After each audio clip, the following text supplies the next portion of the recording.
Welcome back to Me versus Myself podcast. It is your host, Jesus Guillen. This is actually the second time I'm trying to record this. I just kind of got interrupted by our camera crashing. But nonetheless, we're back. My voice sounds a little bit like I have a stuffy nose, so bear with me. I usually tend to get sick like before summer starts. I notice I get like a little bit like I don't know. I've always like when summer's like starts, I get sick, and I think it's just my immune system kind of like testing and making sure everything's up to date, making sure that it's ready to take on whatever I throw at it this summer. But I don't have much planned so far for summer, so it's kind of just going through the motions right now. Again, welcome back to Me versus Myself podcast, episode number 77 or 78. Again, nobody else is keeping track, but I think it's really cool to know and have an idea of where we are. And fuck, 77, 78 episodes, dude. That's a fucking huge accomplishment. And every time I say, every time I add a number, to me, it really means something, because it's like this started from an idea. This started from something I would record without even video. It was just something I would do for myself that has now really, really turned into something I love doing and something that I'm genuinely super passionate about. That, had I not started a year and a half ago, I would have not known that I would have, really, really enjoyed this sort of avenue. That being said, I had a really good weekend. I've had a really good week. And I want to thank you guys so much for the support on the last episode. I want to really, really let you guys know that you guys fucking killed it. And I know that we got a lot of new viewers and a lot of new eyes on the channel. And I think it's because of the new segment. So without further ado, let's hop right into the new segment. Again, if you don't know what the new segment is, it is where I ask you on my Instagram to comment or ask me anything about anything, really. You can drop any sort of thing you might be dealing with. You can drop anything you'd like my input on. And again, I am in no way a therapist. I am in no way trying to, give I guess it is life advice in a sense, but take it with a grain of salt. This is just a perspective from a friend. I hope you take it as just a conversation we're having, just as how you guys listen to this, as if I was talking to you. So yeah, I'm not a fucking professional therapist or professional mental health helper, mental health. I should really learn the title, but there you go. I am not a professional. This is just a friend giving you a unique perspective, a unique input on whatever it is you might be dealing with. So without further ado, we got a little bit less questions, but it's okay.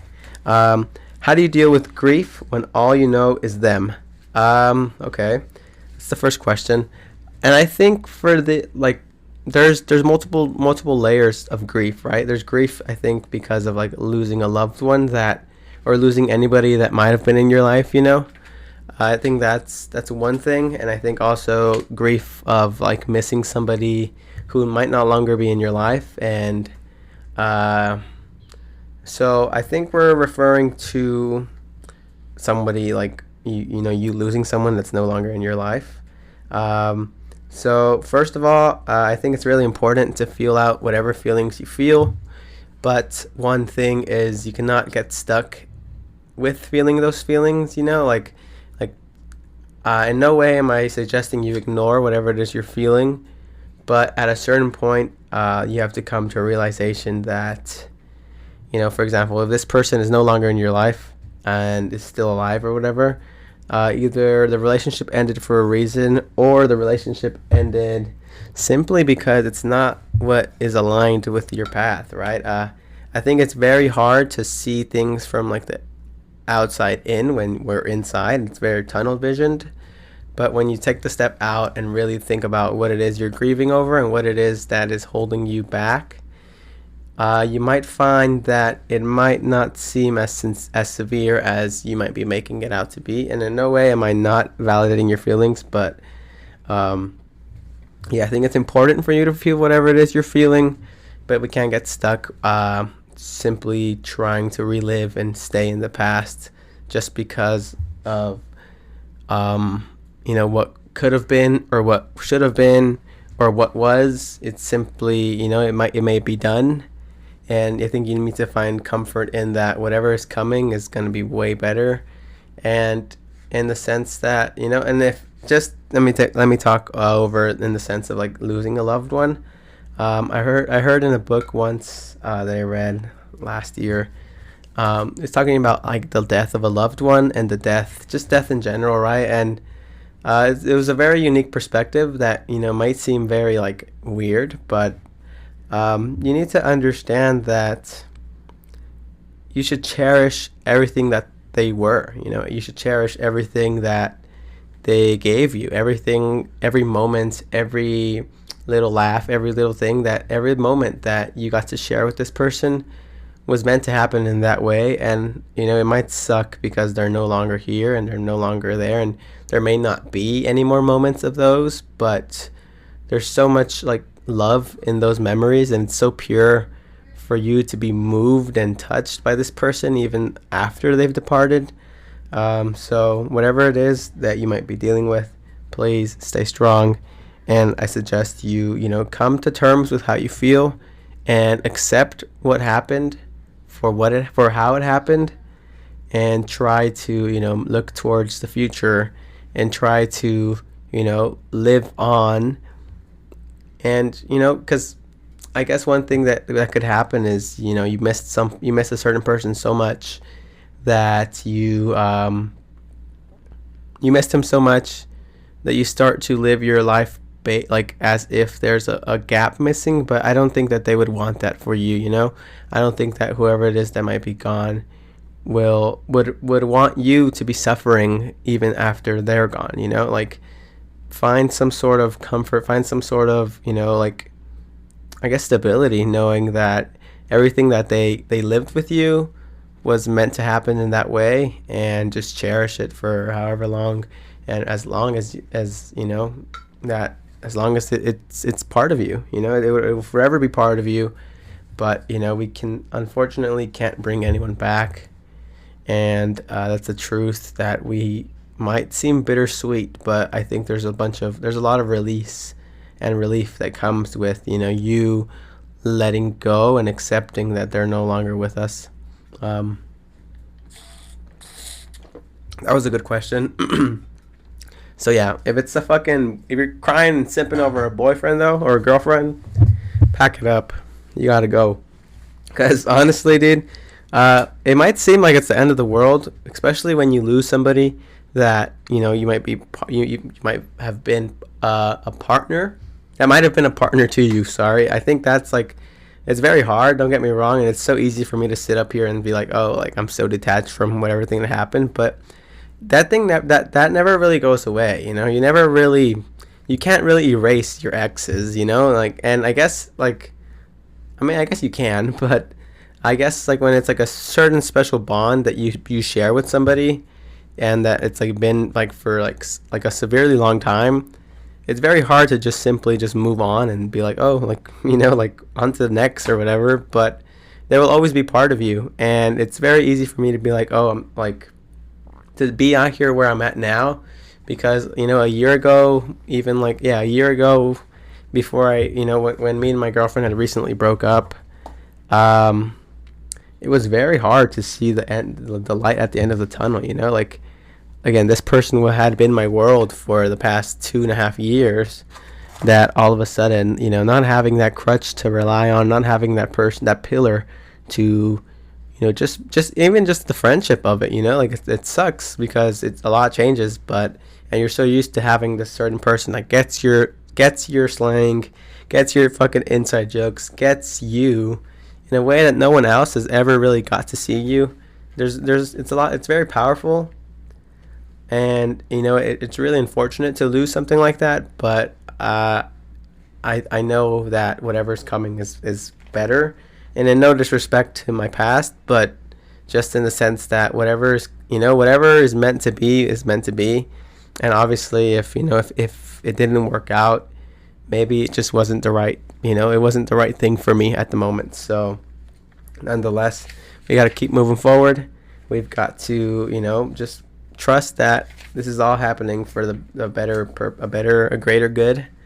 And it's just know it's going to make you stronger. It's going to motivate you. It's going to push you in ways you've never really been pushed. It's going to force you to see and accept things within you that you may have been neglecting, things that you may have been, just kind of ignoring for so long, just because, you were part of a team for so long that it was kind of hard. Now it's kind of, you forgot kind of how to steer your own ship. So figure that out.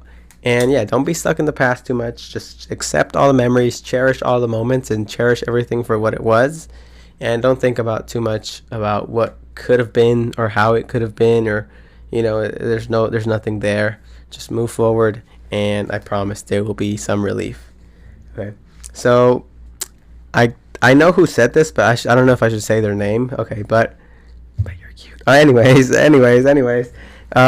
Been dealing with a lot of dislocation after doing lots of shrooms. Any advice? Been dealing with a lot of dislocation after doing shrooms. So I guess also it's the same thing as disassociation, right? And that tends to happen, right? So for those of you who have never really had a psychedelic experience or don't have much experience with LSD or psilocybin mushrooms, it's kind of hard to really understand this question.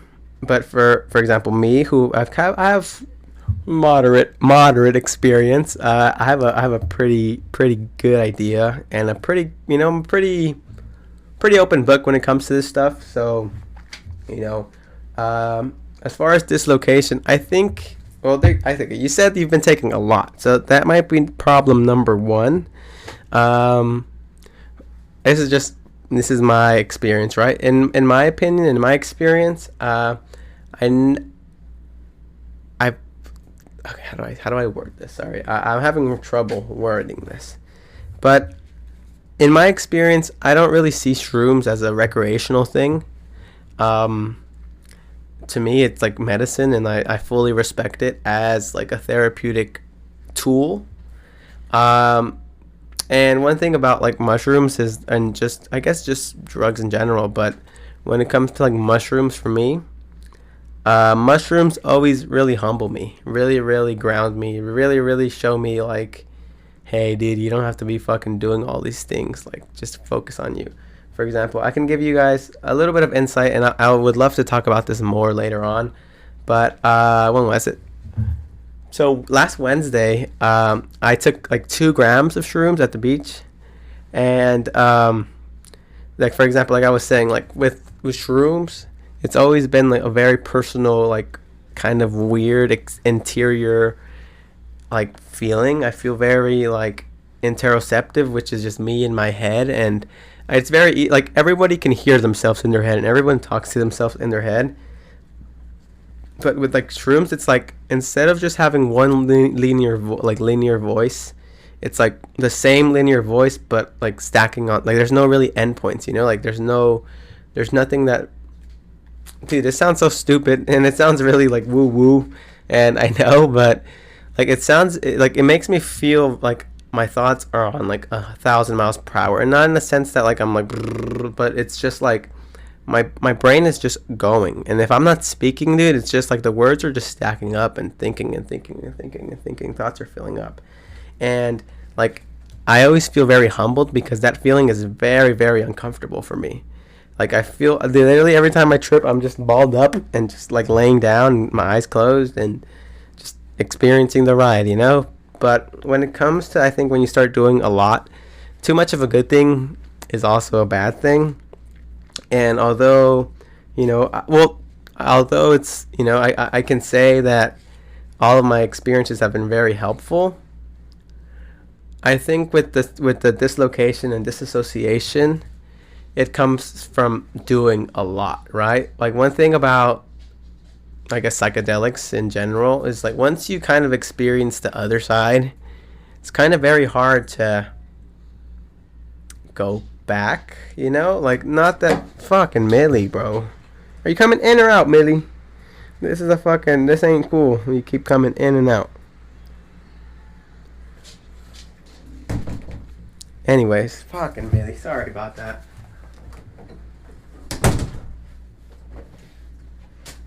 Sorry about that. No Millie was harm in the making in the closing of that door, but yeah, when it comes to taking too much shrooms and just constantly, there is a point where your brain kind of is gonna let you know that, like, hey, like, we're not good. And although it's like a good, like, it's a good thing, obviously, like, it's not a bad thing to try and take psychedelics, but when you start to just do too much of it and not really respect it's gonna humble you. And I think that's maybe where this might, this is the dilemma we're in, the dilemma you're in. Sorry, I said we're, but for advice wise, I think you need to take a break. And I think you need to take a break from just drugs in general. I don't really know you, but based on your stories and stuff, I can tell. I think you smoke weed. And I don't know if you take anything else, and I'm not judging you at all. Like, again, I'm a fucking open book when it comes to my use and stuff. So in no way am I judging you, but I think that too much of a good thing is not a good thing, is a bad thing. So take a break. I think your brain is letting you know, like, hey, like, we're tired of fucking always kind of escaping or always having to use another exterior substance. And I know it's hard. It's very hard to give up something that you really enjoy. For example, me with THC, we're 2 weeks clean. We're 2 weeks fucking clean. And, dude, it's so easy to feel like it's a part of you when it's been a habit for so long. This is the thing with me. Like, it's like we find every sort of form of justification for ourselves to be like, I need it for this. Oh, it helps me with this. And not saying that it doesn't, but it's very easy and comfortable. It's more comfortable to just be like, oh, I need it, and deal with the little minor repercussions that come with it, rather than seeing the big picture of, like, I don't really need it. I just kind of really enjoy it maybe too much.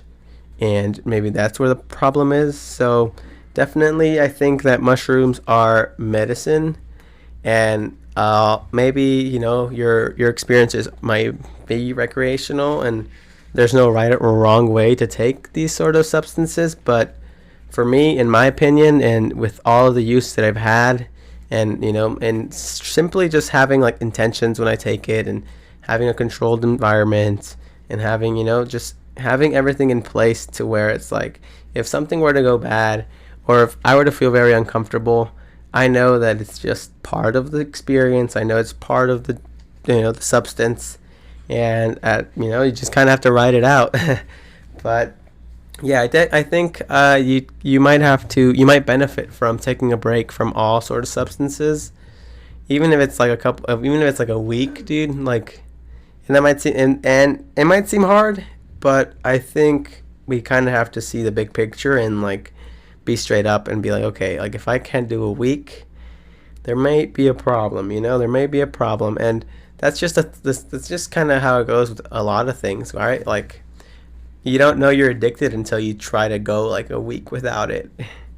And that goes with anything, like, imagine just, okay, let's put this way. Imagine trying to go without sugar for a week. How hard would that fucking be? And we're all low-key addicted, and I mean, sugar's good, sugar, the brain likes sugar, but after, like, how hard, like, we're pretty much addicted to that.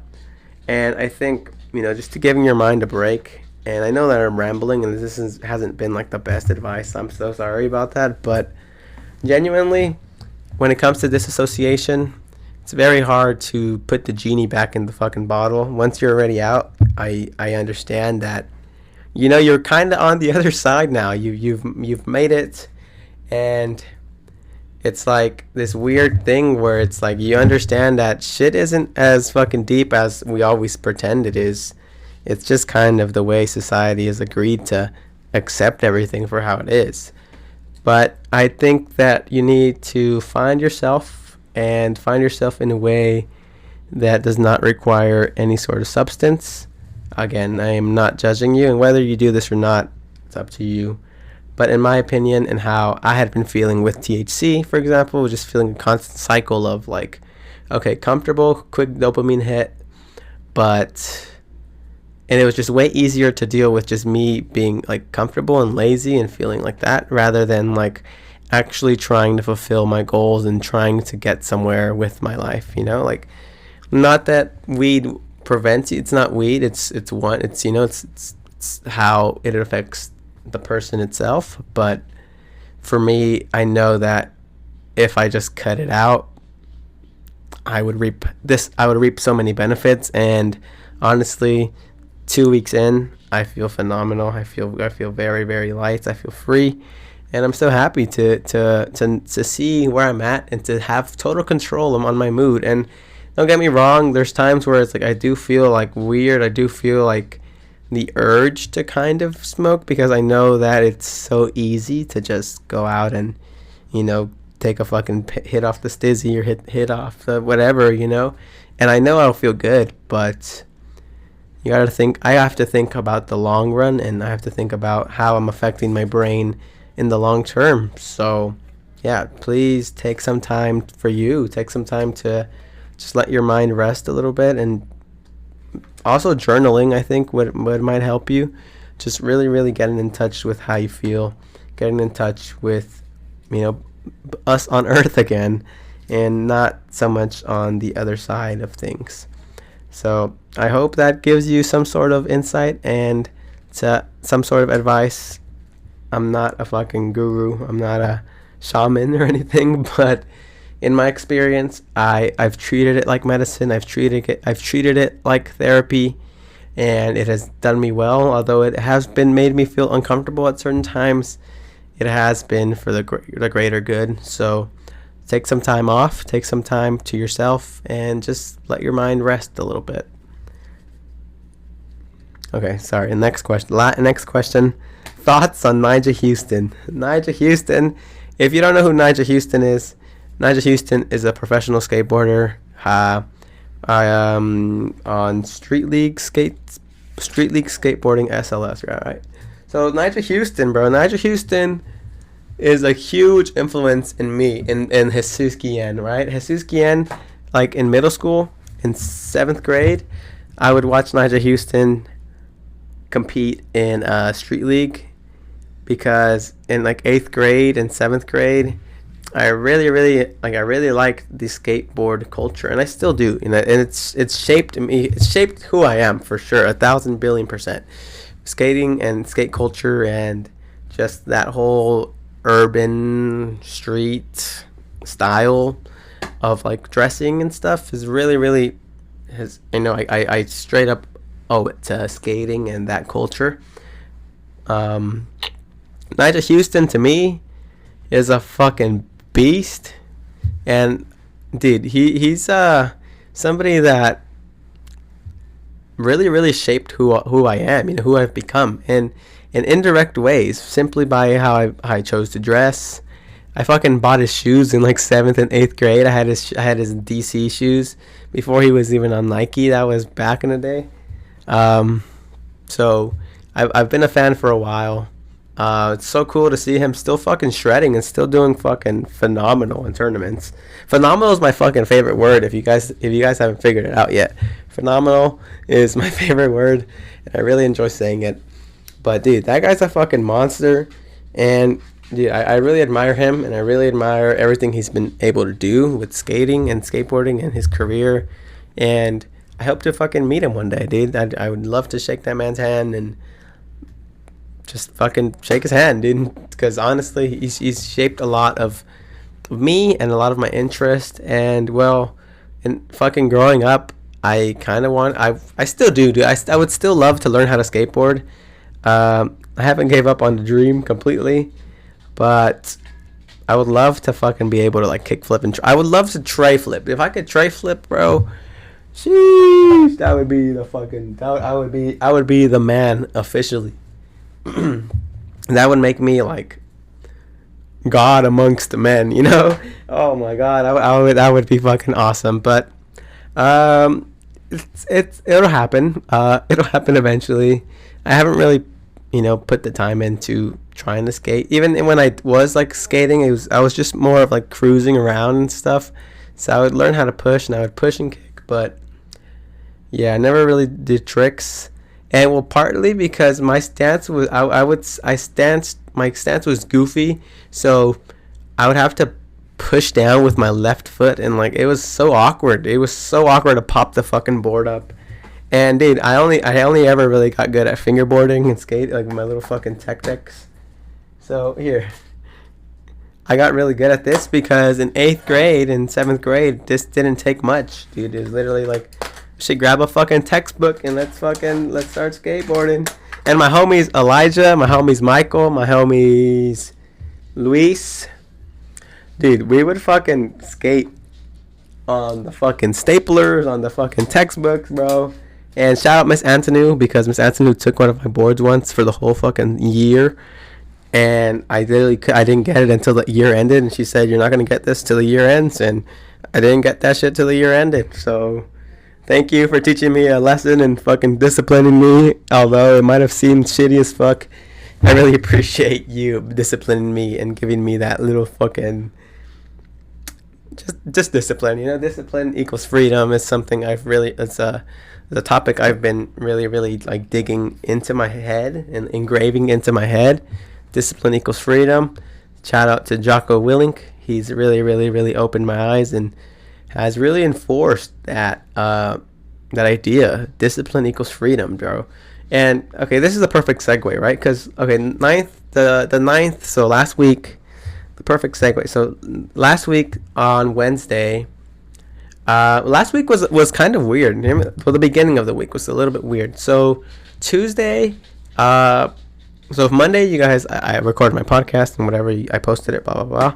But Tuesday, I went to my cousin Spiffy Daniel's graduation. Shout out Spiffy Danny. Shout out Messi. Went to his graduation and was basically out all day. So from like 12 to, I got home around like 12:30 that day.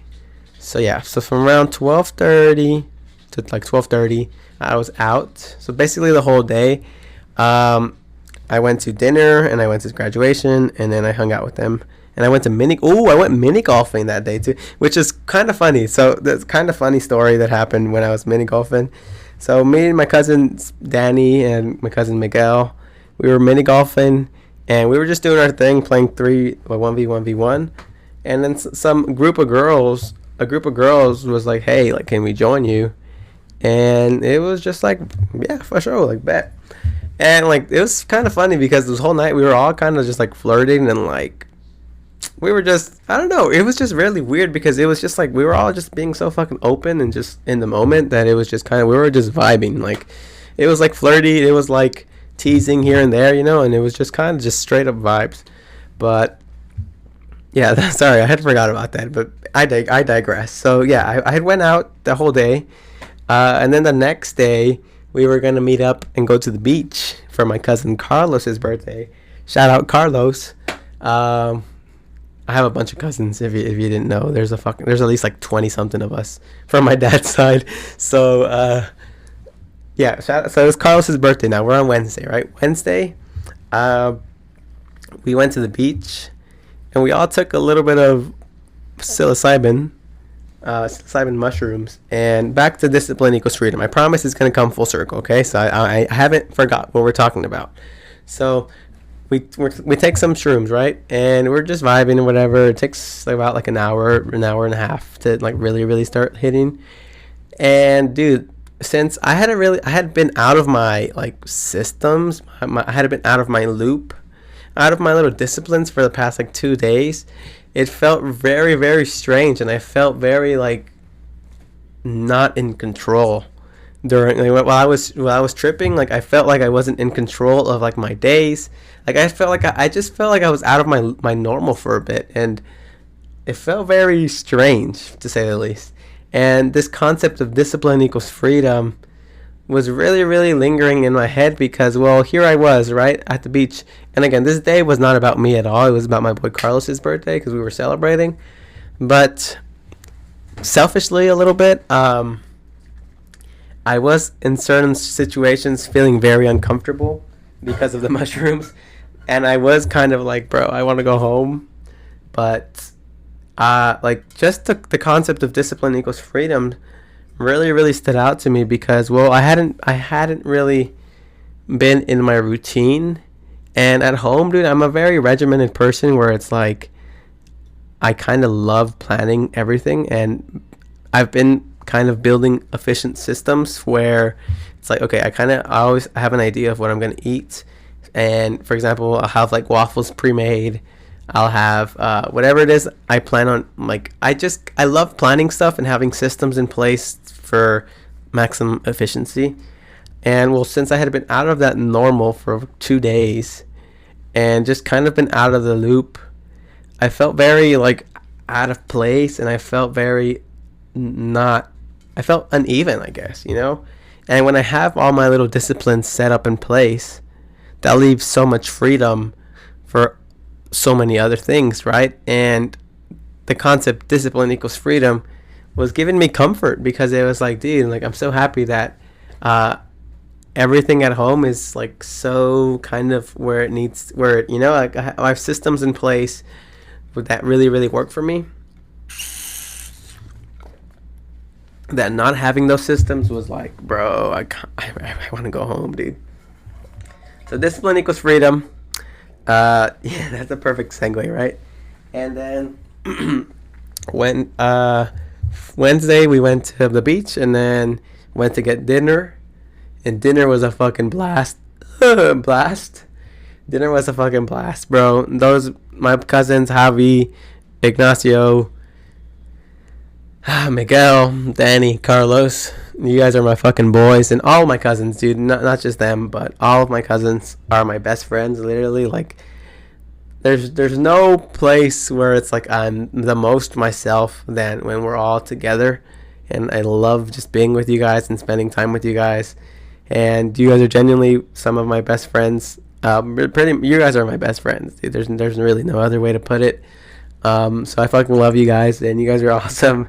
And just dinner was a fucking blast, bro. It was such a fucking fun time. And this is a funny thing. So after dinner, like where we were, it was a burger place, and then there was like a UFC gym next to it. And so I wanted to walk into the UFC gym to check out the compound because it was like a new UFC gym. They had just moved from another place, and something about it was just like a brand new place, and it was like a fucking OP like not stadium, compound. Like they had weights, they had fucking a track upstairs and shit. Like it was just fucking dope. So I was like, hey, let's go fucking check it out. So we check it out, bro. I'm looking at the classes and shit. I walk up to the desk. I'm looking at the jiu-jitsu classes. I'm looking at all the things that they have and shit.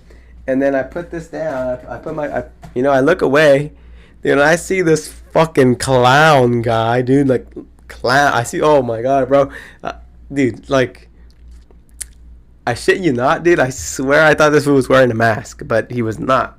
He wasn't wearing a mask, and dude, this guy was the most unique human being I've ever seen, bro.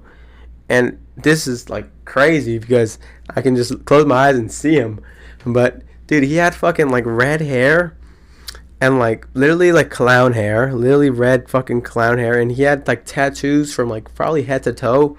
And like he had a tattoo, like think of the Joker, right? The Joker face. And then fucking the red hair and like shaved head, bro. I was just like, what the fuck, bro? I'm getting goosebumps just thinking about it, bro. What the fuck? Like it was a cool, like unique, weird, like scary kind of like fucking feeling where it was just like, what? It was just like, what the fuck? And everyone saw it too. So after we left, and we're like, bro, what the fuck, bro? Dude, that guy was a fucking beast, dude. He fucking tip my hat off to him. That's a whole, that's like I said, that's the most unique human being I have ever seen, and I don't think I'll ever forget that image. So, dude, you're a fucking beast. And it was just so crazy, dude. I was just looking at the classes, and I was like, oh, jiu-jitsu at 7 or whatever, blah blah blah. And then I was just like, what the fuck? Like, what? Dude, it was a sight. It was a crazy sight to see. And dude, I don't know where I was going with that, but I wanted to share that. Dude, that was fucking intense. But yeah, dude, I had a phenomenal week for the rest of the week. UFC this weekend. Bro, if you did not watch UFC this weekend, you fucking slept. I must tell you straight up, you slept. Let's see. Let's see. What fights did we watch? So Diaz versus who fought? Ah, fuck. I forgot his name.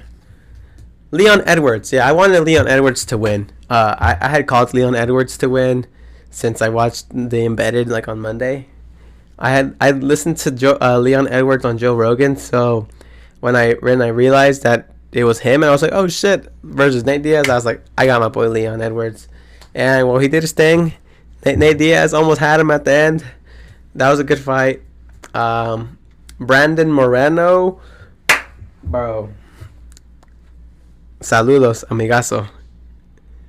Saludos, dude. Wow, what a fucking performance, bro. Bro, when he was getting those, he got the hooks in. He was trying to get the choke. He had the rear naked choke. Like, it was fucking pretty deep, but it was just bopping and it was deep, but it wasn't locked in, and it was hitting him. And as soon as I saw him like sink the choke in, I was like, oh shoot! I was standing up. I was just like, oh shit! And I saw him like trying to peel the fucking choke off, and he couldn't peel the choke off, and he tapped it. I was like, oh my god! I was fucking hype. I was jumping up and down and fucking yelling and shit, bro. I was like, oh. I fucking wanted to cry, bro. That was dude, goosebumps again, dude. I wanted to cry. Just his speech, like just how everything came to be and how he got to where he got to was just so moving, bro. It was just like, oh my fucking god. And shout out fucking Mexico. I cannot wait, dude. I have something planned, and I don't think I told you guys. I might have told you last week, but I want to go train. I want to go live in Guadalajara for a month sometime this year, and I think sometime after I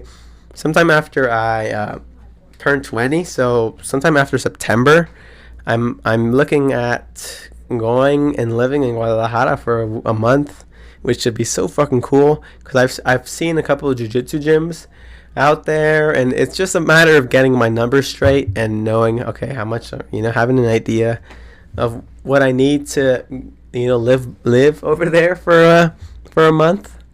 And then that should be fucking cool. It should be a really cool experience to get to train over there and live a different lifestyle and a little digital nomad kind of shit, So still be recording podcasts, still be working on my agency. And yeah, dude, so looking forward to that sometime this year. That should be fucking exciting. And I'm saying it right now, and I've been saying it for like 2 weeks. So I'm putting it out there because I know that it's gonna fucking happen, and I'm so excited. So after Brandon Moreno's win, before like one of like the first fights on the main card, bro, the guy fucking snapped his hand with the armbar. It was just like, oh my god, that was filthy, bro. It was filthy. Filthy. Dude, I'm getting goosebumps, bro. This is like, I'm not even kidding. Can't even tell. Yeah, dude. That shit was fucking filthy. Okay, so Israel Adesanya. Of course, I had my boy Izzy. What? How could you not have Izzy? Izzy's a fucking goat. Izzy's a fucking beast. He's a monster. He did his thing. Martin, I didn't have no faith in Martin, to be honest. I knew coming in, Izzy was in his head. The fight, bro, he lost all fucking 5 rounds, and he just, props to the man. He's out there fighting UFC. I'm not, but, bro, Izzy, Israel Adesanya, you're a beast too, style bender. Can't wait to have you on the podcast one day. Yeah, dude. So, fucking phenomenal weekend. Very, very awesome. Let's see. Sunday, I went to open mat at Ultra Jiu-Jitsu. Fucking got bopped and humbled,